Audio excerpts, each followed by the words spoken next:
Hello বন্ধুরা, good evening. তো তোমাদের সবাইকে আমি দুপুরের লাঞ্চ আমি শেয়ার করলাম। তো দেখতে থাকো।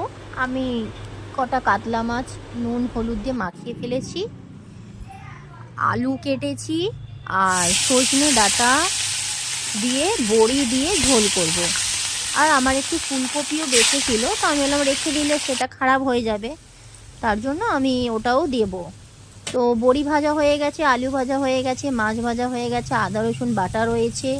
তো কড়াতে আমি তেল গরম করে পেঁয়াজ দিয়ে গুঁড়ো লঙ্কা, গুঁড়ো হলুদ, জিরে বাটা, ধনে বাটা, টমেটো দিয়ে আমি কষতে থাকছি।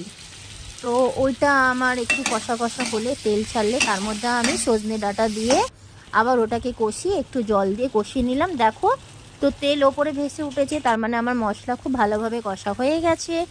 তার মধ্যে আমি একটু গরম জল অ্যাড করে দিলাম, মানে কতটা আমি ঝোল রাখবো তার মাপ অনুযায়ী ফুলকপি দিয়ে দিলাম, ডাঁটা দিয়ে দিলাম। তো এটাকে এখন আমি একটু ফুটতে দেবো, সিদ্ধ হতে দেবো। এখানে বড়ি মাছ রাখা আছে, এটা পরে দেবো। তার মধ্যে বাচ্চাগুলো আমাকে খুব জ্বালাতন করছে, এদিক ওদিক টুকটাক ঘুরে বেড়াচ্ছে। আমার ঝোল, মাছের ঝোল কমপ্লিট।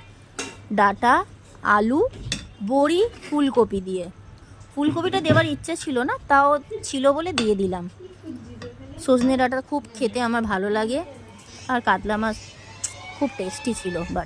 আর আমি এদিকে সবজি ভেজেছিলাম, যেটা আমি দেখাতে পারিনি, এটা আলু, গাজর আর বিট, খুব টেস্টি লাগে খেতে।